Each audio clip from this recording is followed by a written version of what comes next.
monde l'entend rire avant. Ça, c'était au 6e, là. Ouais. Attention. Je vais vous le dire.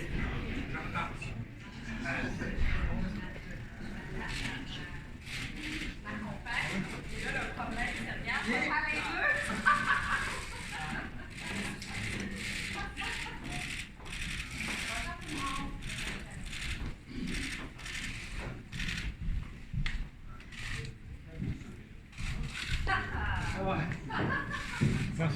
Attention, Charles.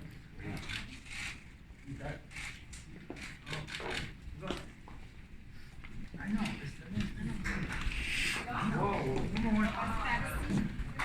Attention, faites ça. On le perd la voix, s'il vous plaît, on va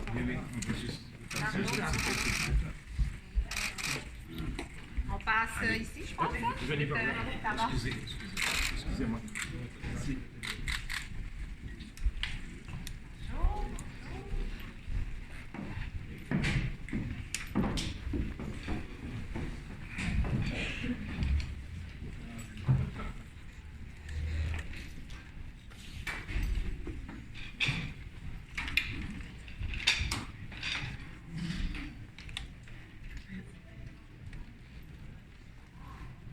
Catherine, peux-tu ouvrir, s'il te plaît? Au niveau du déroulement de la conférence de presse aujourd'hui, on va ouvrir avec une élection de la mairie de Montréal, Mme Valérie Plante, et on va la conclure avec le candidat remis au poste du chef du SPVM, M. Fetstager. Madame la maire. Alors, bonjour tout le monde, très heureuse d'être avec vous cet après-midi. Permettez-moi de nommer celles et ceux qui m'accompagnent. Tout d'abord, écoutez, les deux personnes derrière moi, vous les connaissez déjà, mais laissez-moi vous les présenter. Tout d'abord, M. Martin Prudhomme, qui est le directeur général adjoint à la sécurité publique, ainsi que M. Fadi Daguerre, qui sera le prochain chef de police de la ville de Montréal.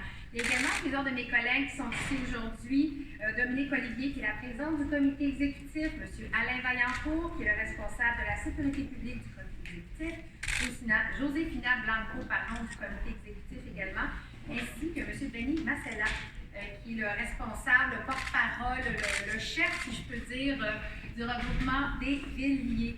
Et je crois que M. Salem, bonjour, M. Salem, chef de l'opposition, M. Abdelak Sari également, qui est ici, responsable de la sécurité, porte-parole de la sécurité publique dans l'opposition officielle. Alors, si tout ce beau monde est réuni, ainsi que vous tous et toutes, chers membres des médias, c'est parce que c'est une journée importante pour Montréal aujourd'hui. Parce que c'est pas tous les jours que l'on nomme, du moins que l'on présente qui sera le prochain chef de police de la ville de Montréal. C'est un moment qui est important aussi pour moi à titre de mairesse. Et j'ai envie de vous dire que c'est d'autant plus important et marquant parce que ça fait plusieurs mois, plusieurs années que notre administration travaille extrêmement fort à mettre en place le modèle montréalais de sécurité publique. Je l'ai souvent répété, pour faire face à l'augmentation de la violence armée à Montréal, il n'y a pas de solution unique, puis il n'y a pas de solution miracle. Il faut réunir plusieurs démarches, plusieurs approches. Ça passe bien sûr par diminuer le nombre d'armes en circulation, donc comment est-ce qu'on démantèle les réseaux d'armes à feu. Ça touche également tout ce qui touche les groupes criminalisés. On le voit, les méthodes, les approches changent, le crime organisé change, je le dis souvent. Et c'est aussi à travers la prévention.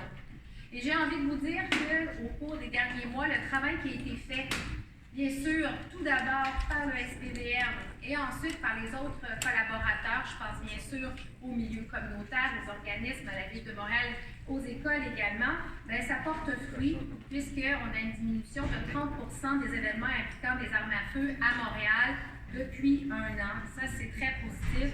Et vous le voyez dans les médias comme moi, toutes ces frappes, toutes les opérations qui sont faites par le SPVM pour démanteler les réseaux, pas plus tard qu'hier, c'est ce qui s'est passé avec deux grands laboratoires de création de drogue qui, on le sait, est intimement lié également aux armes à feu. Alors, ça fait longtemps qu'on y travaille à la Ville de Montréal. Et On a voulu, au fur et à mesure, poser des gestes forts pour nous aider à accomplir notre mission, pour justement s'assurer que tous les Montréalais et Montréalaises se sentent en sécurité sur le territoire. Un des grands gestes qu'on a posé, c'est d'engager Martin Prudhomme et de créer le poste de directeur général adjoint à la sécurité publique. Un autre geste qui était très important pour nous, c'était de mettre les jeunes au centre de la démarche lors du forum sur l'augmentation de la violence par arme à feu qui a été organisé conjointement par le SPVM et la Ville de Montréal. Et depuis, on a posé des gestes très concrets pour interpeller les jeunes parce qu'ils font partie de la solution et c'est ce qu'ils souhaitent. Un autre geste, un troisième geste très important, c'est celui d'être allé chercher 250 millions, d'avoir réussi à convaincre le gouvernement du Québec d'investir de façon beaucoup plus importante, entre autres dans les forces policières, parce que les policiers, policières, les enquêteurs, ceux qui sont sur le terrain font un travail sans relâche, ils travaillent extrêmement fort et ils ont besoin de soutien. Alors, autant une somme de l'argent pour pouvoir soutenir les troupes, c'est le cas de le dire, mais également pour mettre en place le EMIS, qui est, on le sait, des travailleuses sociales, qui vient soutenir toutes les interventions qui sont d'ordre plus soit communautaire ou encore en lien avec la santé mentale ou encore la dépendance. Mais, à travers tout ce plan-là, on savait qu'il y avait un morceau qui était très important et on cherchait la perle rare. Et ça, bien sûr, je parle du prochain chef de police de la ville, du SPVM, du service de police de la ville de Montréal. Et bien, voilà. Cette personne, elle est incarnée, cette personne, c'est sa nomination qui va être, bien sûr, qui va être entérinée par les différentes instances de la Ville, ainsi que du ministère de la Sécurité publique du Québec, est tout à fait cohérent avec les gestes qu'on pose depuis plus d'1 an pour assurer la sécurité de toutes les Montréalaises et de tous les Montréalais. Avec la vision claire de notre administration, avec l'expertise de Martin Prudhomme et l'avant-gardisme de Fadi Daguerre, je pense qu'on peut dire que Montréal a son premier trio pour assurer la sécurité à Montréal. Alors, dans le contexte actuel de la montée des violences armées, le choix du prochain chef de police était névralgique, très, très important. Et c'est pour ça qu'on a mis en place un processus, lui aussi exemplaire. Ça a commencé par une consultation publique. On est allé voir la société civile, on est allé parler aux policiers et policières pour savoir leurs aspirations, quelles étaient leurs visions de la prochaine chef de police. Ce qui en est ressorti, l'importance de la communication, la relation de confiance avec la population, avoir aussi une fine connaissance de la réalité montréalaise, parce qu'on le sait, c'est complexe à Montréal. Ensuite, ce qu'on a décidé de mettre en place, bien sûr, c'est un comité de sélection rigoureux, et je tiens à remercier le chef de l'opposition, M. Aref Salem, Dominique Olivier, président du comité exécutif, Béni Massela, Martin Prudhomme, Alain Dufort, ainsi que Julie Meunier. Je vous remercie infiniment de vous être prêté à l'exercice pour trouver, comme je le disais tout à l'heure, notre perle rare. Bien sûr, c'est au terme de ce processus rigoureux que M. Daguerre a été choisi. Et je tiens à remercier Mme Sophie Roy, première femme chef de police du SPVM, qui est la chef par intérim et qui a absolument tout notre soutien pour poursuivre son excellent travail au cours des prochaines semaines. Alors, pourquoi Fadi? Pourquoi est-ce qu'on a choisi M. Daguerre? Sa feuille de route, elle est impressionnante. Ça fait plus de 30 ans qu'il est policier, dont 25 ans au sein du SPVM. Il a aussi développé un modèle de sécurité qui est innovant à la Ville de Longueuil. Puis je tiens d'ailleurs à féliciter la Ville de Longueuil parce qu'elle a fait preuve d'audace. Elle a pensé l'extérieur de la boîte et c'est ça à quoi s'attend la population d'ailleurs. J'ai envie de vous dire aussi que M. Daguerre comprend bien la réalité de Montréal. C'est un Montréalais. Il habite toujours Montréal d'ailleurs. Puis Fadi a démontré sa capacité à renforcer la confiance entre les policiers, policières et les citoyens, puis à rassembler tout le monde. Parce que c'est de ce dont on a besoin d'un leader qui va mener les troupes et s'assurer que ce souhait, autant de la part du SPVM que de la population, d'être toujours plus proche, mais qu'on puisse y arriver. Et ça demande des gestes concrets, ça demande une vision, ça demande un leadership. J'ai envie de vous dire que Fadi représente l'avenir de la police. Il incarne parfaitement l'ambition de notre administration pour que Montréal demeure une ville qui est sécuritaire et une ville qui est inclusive. Alors, là-dessus, j'ai envie de dire à Fadi, bon retour à la maison, Fadi. On est très heureux de te compter, de t'avoir comme prochain chef de la ville, du service de police de la ville de Montréal. Et si vous me permettez, je vais lui laisser la parole parce que je pense que vous êtes très nombreux et nombreuses à vouloir entendre le prochain chef de police du service de police de la ville de Montréal.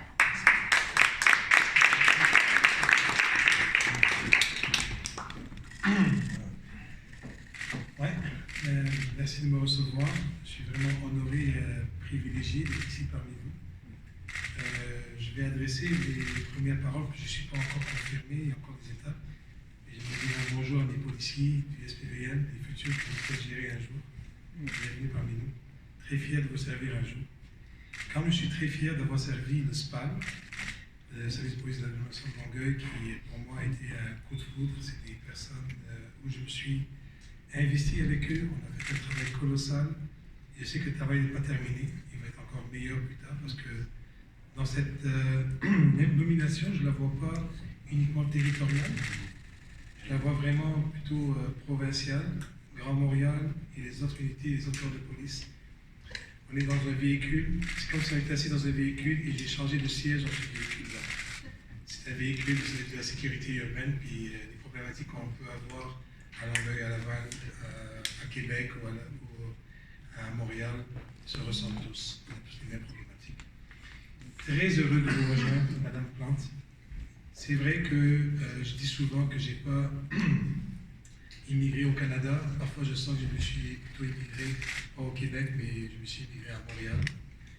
Montréal m'a donné ma première chance, différents jobs que j'ai faits comme petit jeune immigrant et par la suite comme devenu policier. Donc, revenir aux sources, honnêtement, je ne savais pas que ça allait arriver un jour, mais plus ça avançait, plus je regardais ce qui se passait des deux côtés, des problématiques émergentes, des problématiques sociales, voyant que la police doit travailler différemment, peut travailler différemment. On a des compétences sur le terrain. Il suffit de bien outiller nos policiers. Extrêmement difficile de les juger si rapidement lors de leur intervention. La police de Montréal n'arrête pas les employés municipaux qui commettent des crimes contre les citoyens. Non, c'est correct. C'est bien dommage, parce que ça va faire de vous un corruptible, monsieur. Non, mais c'est correct. C'est bien dommage. Moi, ça fait 9 ans que j'essaie d'obtenir justice. On m'a volé, le policier m'a volé. OK? Des employés, comme peu collant, ont commis des crimes. La police n'a pas encore arrêté ces individus. Et j'ai les preuves, elle n'avait rien fait. C'est dommage que vous allez devenir corruptible. Vous êtes mieux à Longueuil, monsieur. Et c'est bien dommage. Je ne suis pas un malade. On m'a traité de malade pour se servir de la façon la plus simple. La plus simple de fermer un dossier. Ils font ça à plusieurs citoyens à Montréal. Et on a détruit ma famille. La DPJ a dit le contraire.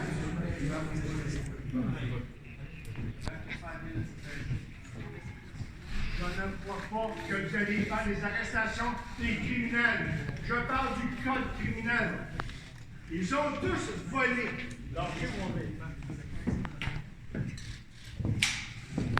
Si vous êtes un incorruptible, monsieur, vous allez arrêter les employés municipaux qui ont commis des crimes sur ma personne. Ils ont volé 30 000 de biens.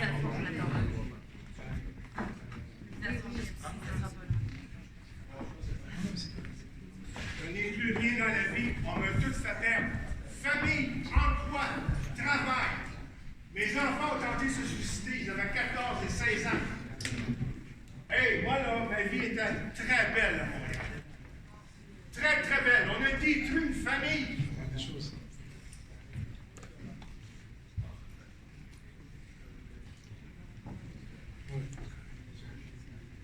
Il n'y a pas moyen d'expliquer ce qui se passe. Parce qu'à chaque fois, on m'empêche de parler. Tournez les caméras sur moi, puis demandez une rencontre. Je ne veux pas voir les policiers qui veulent me rencontrer. Je veux voir les journalistes. J'ai un scandale à vous montrer qui a été fait à Montréal.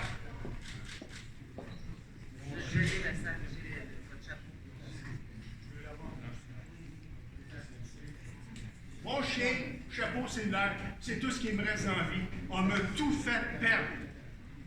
Intéressez-vous à mon histoire. Vous allez tomber sur le cul, tout le monde. 4 juin 57. J'habitais au 66 22 Jardin. On a tout vécu.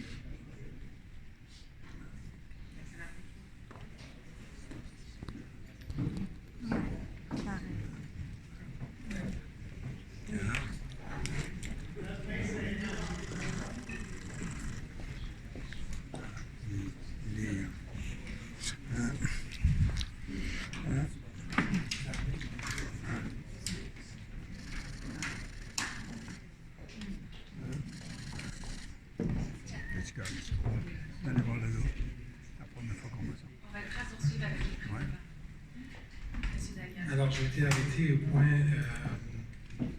point en ce qui concerne la retenue des interventions policières. Parfois, on les regarde. Ces interventions, parce qu'il y a une intervention plus musclée ou avec l'emploi de la force, c'est jamais élégant. Donc, ce que je remarque dans la société, parfois, on ne fait pas trop preuve de retenue émotionnelle. On devrait en faire plus. Et plus de tenue intellectuelle. Faire en sorte de voir vraiment à la lumière qu'est-ce qui se passe vraiment dans l'intervention policière. Je vais refermer la parenthèse. Alors, ce que je voulais vous dire par rapport à ma venue à Montréal, c'est que tout fonctionne.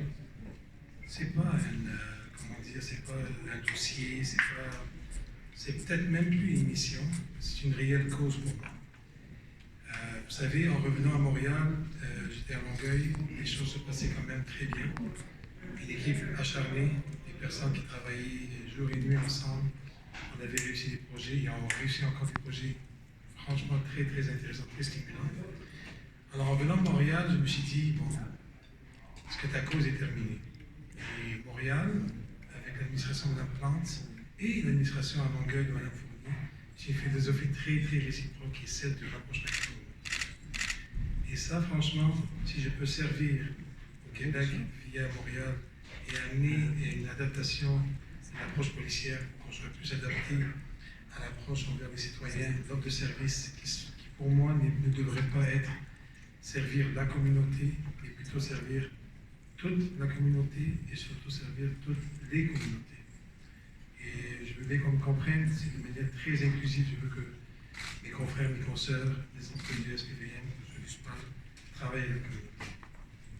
Alors je vous disais qu'en me proposant ici, je mets tout sur la table. Je mets vraiment tout sur la table.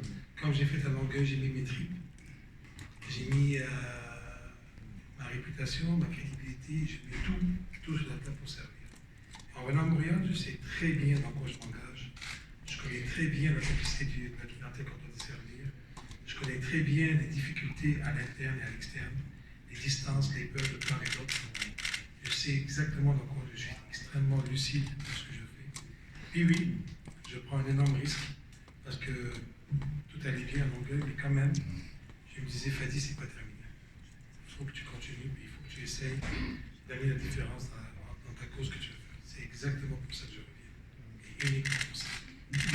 Alors voilà, je suis ouvert aux questions. Merci, M. Daguerre. On va être prêt effectivement à ouvrir la période des questions. D'ailleurs, M. Prudhomme qui participe au comité de sélection pourra répondre à certaines questions d'ordre plus administratives, Mme la mairesse également. Et on sait qu'on a des collègues anglophones parmi nous, donc tout de suite après la période de questions en français, on pourra bien sûr prononcer un mot en anglais. Vous êtes très nombreux, le temps file, alors je vous invite à vous limiter à une question, s'il vous plaît, par représentant des médias. On va commencer avec M. Poirier, avec TVA. OK, bonjour, félicitations pour votre nomination comme chef de police ici à Montréal. Alors, on a beaucoup parlé de ce que vous avez...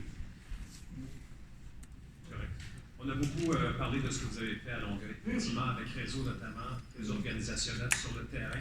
Vous avez même eu l'audace de désarmer, d'enlever l'uniforme à certains policiers pour ainsi les insérer, faire cette immersion dans la communauté. Avez-vous les guts de faire la même chose à Montréal? C'est bon. Ça commence? Monsieur Poirier, je vais être à bâton rompu. Fadi Daguerre a plusieurs défauts, mais celle-là, il l'a pas. L'audace, j'en ai. Mais je ne sais pas si c'est Montréal qui va bénéficier d'un système, d'une approche comme Réseau. Il ne faut surtout pas faire et penser qu'on va faire du copier-coller. fait extrêmement attention. Je pense qu'il y a une méthodologie, une approche qu'on a faite à Longueuil où il y avait une activité sur le terrain. Il y avait des personnes volontaires, il y avait des groupes communautaires, il y avait des partenaires institutionnels. Tout le monde était pris pour ça. À Montréal, je ne sais pas. Mais l'esprit de l'approche, c'est ça qui est important. Et ça va avoir lieu. Dans combien de temps, le comment et la date que ça va prendre, je ne sais pas. Mais elle va avoir lieu. Et pas parce que Fadi Daguerre le dit, parce que c'est nécessaire. C'est vraiment nécessaire. On en a besoin de se rapprocher de la communauté, comprendre, saisir les enjeux de la population pour mieux les servir. Il n'y a pas un policier qui veut que ça dérape.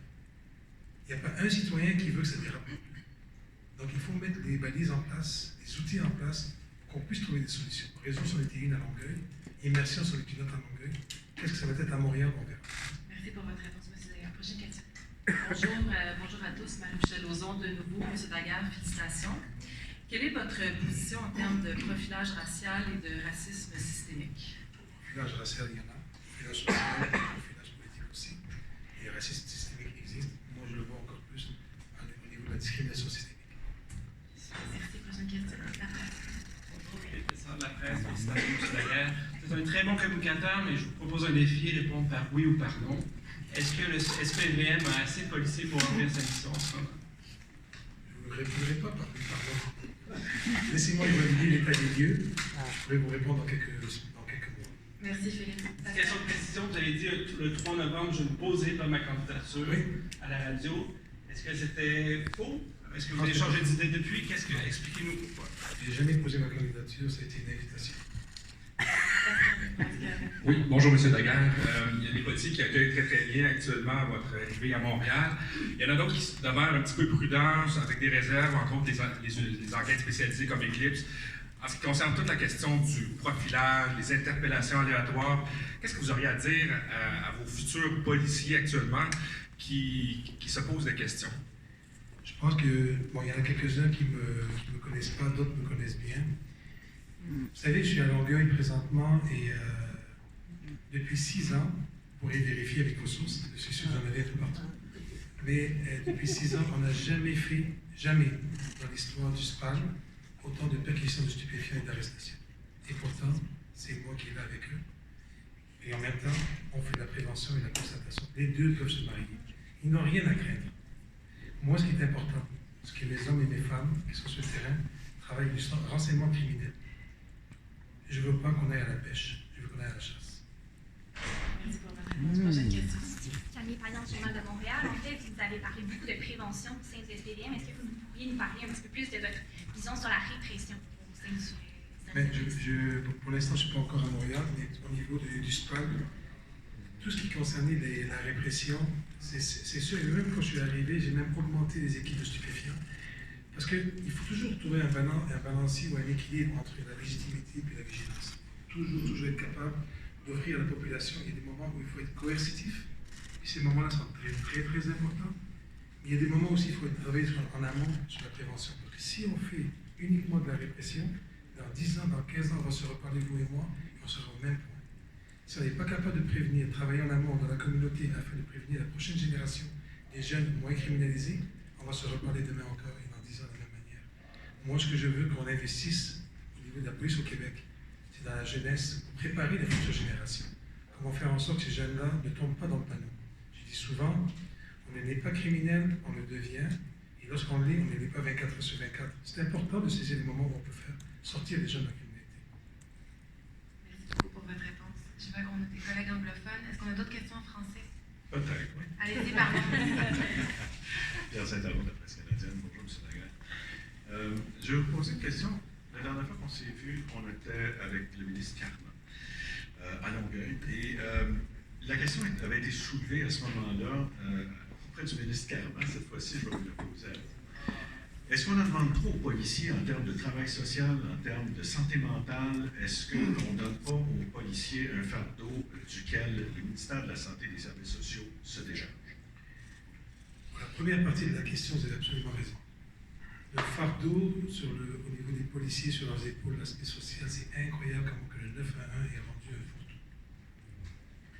On reçoit toutes sortes d'appels. Et encore une fois, on envoie qui? Un policier. Le policier, ce n'est pas un magicien. En passant, Fadi Daguerre, ce n'est pas un magicien, ce n'est pas une vedette. C'est un policier. Le policier, c'est pas un magicien. Il arrive en quelques secondes, en quelques minutes, et il doit faire des miracles. Puis il doit faire des miracles à plusieurs niveaux au niveau d'une situation de crise. Donc vous avez raison. Nos policiers ne sont pas outillés. Puis ce n'est pas à eux de résoudre les problématiques de la société au complet. Souvent, je dis, ce n'est pas des travailleurs sociaux, mais c'est fait partie des acteurs sociaux. Si 75 à 80% de mes appels sont non criminels, et pourtant j'y vais là-dessus, mais c'est quoi la réponse? Est-ce qu'elle devrait être une réponse sécuritaire ou une réponse sociale? Donc pour moi, c'est oui, il y a un trop grand fardeau. Oui, les organismes autour doivent prendre leurs responsabilités, mais je vais être franc avec vous. Au SPAL, dans les projets qu'on a mis en place, l'équipe de M. Lionel Carman était présente.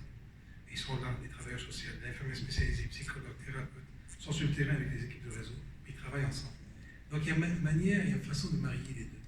Mais oui, il y a un trop grand fardeau sur les policiers. C'est pas normal, c'est pas raisonnable. Merci, on va continuer en français. Maryse? Annie, ça marche pas. Annie Guillemette, au 98. Je suis un peu curieuse. Vous venez de dire que ça a été une invitation. C'est récent, puisque c'est très récent. Vous nous avez dit en nombre que vous ne vouliez pas poser votre candidature. La petite histoire de cette invitation-là, c'est arrivé comment? Elle se passe à gauche. Elle se passe. Mais non, mais je peux en parler aussi si vous voulez. Durant l'été, M. Prudhomme m'avait déjà appelé parce qu'il voyait tous les médias, tout ce qu'on faisait à Longueuil. Puis il voulait comprendre. M. Prudhomme, je l'avais rencontré en 2017. J'étais devenu nouveau directeur à Longueuil. Puis, comme mentor, je voulais lui parler parce qu'il avait une expertise exceptionnelle. Je l'ai rencontré, je dis, Martin, tu ferais quoi avec Longueuil? Puis, c'est drôle, je l'avais texté un soir, le lendemain, il fait. Tout de suite. C'est niveau 6, niveau 3, c'est quand même énorme. J'étais impressionné. Il est venu et puis il m'a aidé. Et quand il est arrivé, je ne sais plus si c'est au mois de mai ou de juin, quand il m'a appelé, il m'a dit, explique-moi qu'est-ce qu'on fait à Longueuil. Je lui ai expliqué qu'est-ce qu'on fait à Longueuil. Si ça t'intéresse l'étude, j'ai dit non, merci. Durant le temps de quand il m'en a reparlé, il m'a dit, est-ce que tu vas appliquer durant, parce qu'il y a un affichage, mon docteur. Parce qu'il y a l'affichage, vas-tu appliquer? Non, je n'appliquerai pas. Et veux-tu venir au moins me parler? Veux-tu me parler de comment tu vois les choses pour Montréal? Et c'est là que ça a commencé.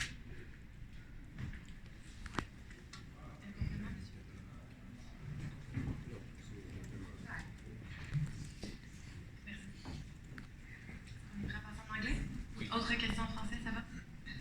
Merci, allez-y. Oui, bonjour, Tim Sargent, Global News. Congratulations, Monsieur Berger, on your nomination. I just wanted to ask you, in light of some of the recent lockdowns that we've seen in the CEGEPs in Quebec, do you think that there should be some sort of protocol established by all schools at all levels against the possibility of an active shooter? Should they take safety measures in place? Should they practice that? Yes, you're right, there should be more protocols, but we know that the protocols are already existing. But I think the training between the police department, police forces, and the teachers in school should be more accurate. We don't train enough. We don't do simulation enough. We should do more because we're going to be surprised eventually. Merci. Good afternoon, Mr. Degan. I wanted to ask you about your, you must have said the word community this morning 50, 100 times.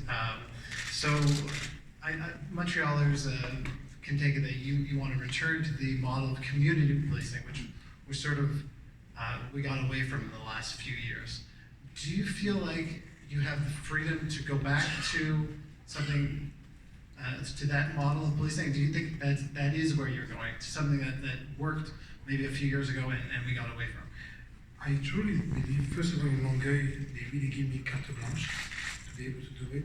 I truly believe, Madame Plante and Monsieur Prudhomme, this is why I'm here. But now, this is my opinion, my vision. Let's see the reality on the field. Let's see how many police officers, let's see who is available, how we're going to work it out. I have no idea what's the picture inside the organization. For the first 100 days, when I'm going to be confirmed, the first thing I'm going to go see is my troops, my people. And then go and listen to see what's going on inside, and go meet the community. The community, the diversity community, I'm going to meet them all during the 100 days, and I'm going to meet the union also, la fraternité. The union for me is a partner. We have to talk to each other to see how we can be able to build a new approach, if we have to do a new approach. But I have to see what's going on inside the organization. After my 100 days, will explain to you more the plan that's going on. Thank you. Est-ce qu'il y a de l'intérêt en français pour répéter cette réponse? Ça va? Allez-y, Mélissa, en anglais? Oui, Melissa pour CPC. I'd like to know what's your take on racial profiling and the trust issues that still exist between certain citizens and officers in the field. Well, two things. I already admit that I did some racial profiling, and I already admit that I was victim of racial profiling. So when you tell me about the distance and the trust and distrust between the community and the police, I understand that. And I think we have no choice. We have come down to work together. We have to find a way to build those bridges. And many times, most of the times, we are talking about unconscious bias. But it doesn't mean that we can excuse them. It doesn't mean that it's acceptable. But we have to find a way to work together. I don't have all the tools. But I know one thing. As soon as you put two human beings together, suddenly, slowly, the fear goes down. And be able to talk. But if you don't put them together, it's always going to be us and them. We're going to work very, very hard. This is one of my calls. Racial profiling. Kelly Gray from CTV, congratulations. I wanted to ask you about the culture of Montreal Police. You've listed already this morning some issues that you would like to tackle. Do you think that the Montreal Police needs a culture change? You've been with the police for 25 years in Montreal. I can't pronounce, because when I was in Longueuil, it took me, to be honest with you, it took me a good year to see exactly where we should work, on what we should work. Well, let me come to Montreal, let me sit down with my people, and we'll see what kind of change. Maybe it's adaptation, maybe it's change, maybe it's a revolution, I have no idea. But I need time. And I just want to tell you, we're going to need time. It's not going to be huge change in 1 year or 2 years. It's going to take time. But during that time, we can do many things. We can do some actions to make sure that the changes happen. But I have no idea where exactly we need to do some changes, where we need to adapt, where we need to stop things to do, that we do. I was mentioning this morning, I think there's 4 groups of items. One of them is what we should stop doing, what we should start doing, what we should do less, what we should do more. And I'm going to ask the question to the community inside the police and the community outside the police. I'm going to merge those two together. And it's going to be probably our action plan strategic. Je sais qu'il y a un intérêt aussi pour une déclaration en anglais de Madame la mairesse. On pourra terminer les questions d'abord. Merci. Allez-y. Jacob Serban, Canadian Press. Previous efforts to address racial profiling in the Montreal Police Service have come up against sort of difficulty in reaching police officers. Police officers have rejected certain programs. How are you going to overcome resistance to change in the police force? Great question. The resistance in any human being is present. As soon as you want to make some change, even in the private sector, the public sector, you're going to find resistance. The idea, we have to be really careful the way we train our people. In the police or outside, it can be with the nurses, can be with the teachers. I think teaching them inside the classroom is a limit of the retention in the brain. As soon as you train them in the community, in action, meaning being immersed in the community, staying with them, suddenly the barriers go down. And suddenly, both sides, the police officer understand better what's going on in the community, and the community understand better the reality of the police officer. For me, after 31 years, this is the key. Training, but in action in the community, not in the classroom. Yes, maybe in the classroom for a few classes, but go in the community, stay with them, smell the food, go to the grocery with them, see what's happening with the young autism in the Costco when you have a crisis, how the mother control it. Stay next to the mother and see what's happening, see how disastrous it can be. Understand what's happening, trust me. That goes inside you, it doesn't go out. Merci. Dernière question en anglais avant le English statement. Oui, bonjour, M. Dagan. You spoke about not copying the approach that you had used in Longueuil, but copying the spirit of it. If you can just summarize for me what you mean exactly, spell out what you mean by that spirit, and also perhaps, Madame Plante, you can just follow that with why that spirit would be important in Montreal. Well, when I mention the spirit, it's how can we get closer to the community, to all the community, and make sure that we understand the reality. This is my spirit. To be able to intervene better next time. As soon as you understand what's going on in the community, the next time you go on a 911 call, you understand the code of different community. It could be the homeless people, can be the immigrant person, can be mental health issue, can be autism. As soon as you understand the code, you're going to be able to intervene differently, maybe avoid the crisis. But what kind of approach we're going to do, how we're going to do it, I have no idea. But this is what I mean about the spirit. If you don't mind, maybe I'll do a statement which hopefully will answer some of your question. Well, I'm very proud because today we are announcing who will be the next chief of police for the SPVM here in Montreal, and it is the chosen person is Deputy Fadi Daguerre. And I'll say that for me, the SPVM is an amazing police service, and they've been doing great work, and I've been hearing some of the questions about the model and the work that has been done, but it's very important for me to reiterate that the Police de Quartier was actually initially here under Monsieur Parent leadership, as well as all the work that we're doing with Mixed Squad, whatever it's EMIS, that works with, for example, in the same police car, you have a police officer and you have a social worker. So for me, there's been so much innovation in Montreal. So much work has been done. And what I'm very proud of today is to have Monsieur Daguerre, who will be the leader, who will reinforce everything that has been done, all the work that is being done by police officers and wanting to secure our territory and our neighborhoods. So this is why I am so proud today.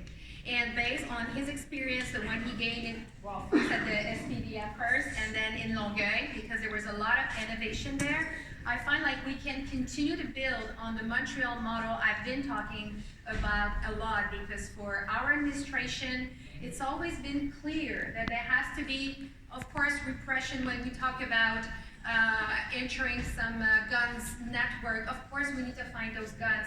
Of course, we need to fight crimes and criminalized groups. It is crucial, and the SPVM is doing an amazing work on that front. But we also need to reinforce the prevention side, and this is what we've been doing, the SPVM's been doing, the organization, local organization, schools have been doing, and now we have the person that will help us to bring the Montreal model to another level, and I'm very proud of that. And I was saying in French that having Monsieur Prudhomme, who's the Director General Adjoint, for the Ville de Montréal in matter of public security, and having Monsieur Daguerre as the new Chief of Police, and our administration who have a strong vision of what security and inclusions look like, I just find like we have the first trio, and we're going to move fast, we're going to move stronger, and we're going to make sure that everybody feels safe on the territory of Montreal. Thank you. Very much. So we won't have any further questions. I think you guys have amazing stuff. Alors, je vais en faire moi-même des photos officielles déjà qui ont été prises dans les escaliers.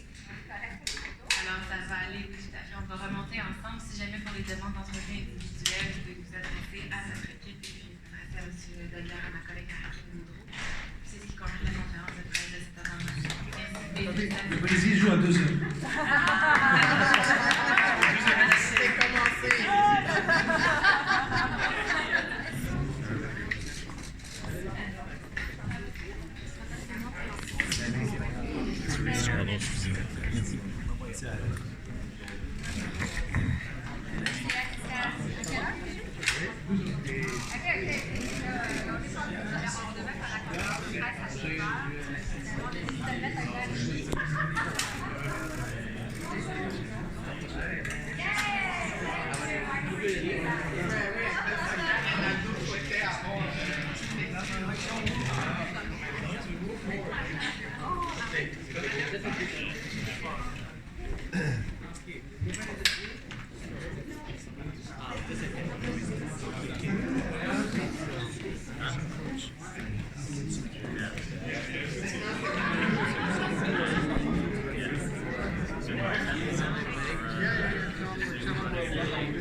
Tu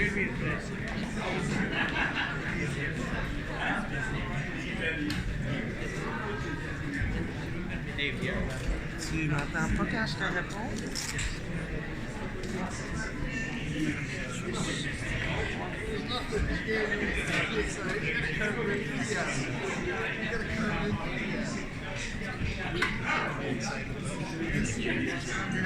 Oui, ma chérie.